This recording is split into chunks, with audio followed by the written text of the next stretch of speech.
Thank you to Afsaaw. And I'm looking at an audience of dissenters.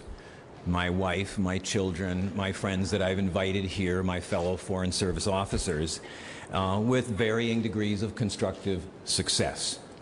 I know because I've invited you here to share this 2 minutes, and every person in government has something they can see around them that we could do better. So thank you for coming. I have a true story. There was this job that I wanted, and I knew the person who I thought could help get me that job. And so I went to him and asked for his support. In that EER counseling sort of tone, he looked at me and said, "Jim, I can't support you for this position. You're outspoken, you're opinionated, and you don't take no for an answer." And I said, "But what are my bad qualities?" And then he went on. He said, "Jim, you remember that project that you wanted to do one way and I wanted to do it a different way? And you just wouldn't let go of that. And you kept on insisting that your way was the best way to do this." That was 13 years ago. I didn't get that job. Worse than that, that project never happened. Never even got started. Not his way. Not my way, not any way. It still needs to be done. And 13 years later, we still have medical care that we could make better.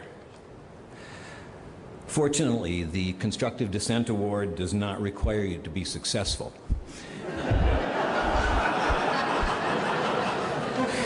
And so, if you read the little note they said there, it says, "I'm not always successful, yet."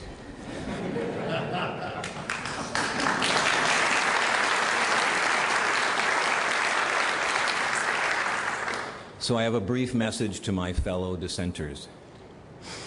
You know how to speak. You've done that. Now learn how to listen. Learn how the other person sees the problem. Recognize that incremental change is also success. Offer solutions and offer to own these processes. This is an institutional operation. This is something that we recognize for working within the system. In my perfect world, this award would not exist. I thank Afsaaw for holding the space to acknowledge the importance of speaking out and offering solutions. There should not need to be an award for that. That should be our job, and the voice should be welcomed. Having said that, there are way bigger things in the State Department portfolio that need a place for constructive dissent than what I have done, and I hope that next year those voices are there and that they get acknowledged. We are an organization whose internal culture is very much about getting along. Confrontation is not easy. Dissent, by its nature, means that you are not usually in the majority, and that voice and agreement with the direction we are going. So, I want to close by acknowledging my fellow dissenters with a gift of my own. Ha, found him. I was in Mozambique last month, and I'm looking at the desk of the chargé, and I'm having a little visit with him, and he has this cup, which is a really very nice cup. And I look on the other side of it, and it says, "Without dissent, it's not America."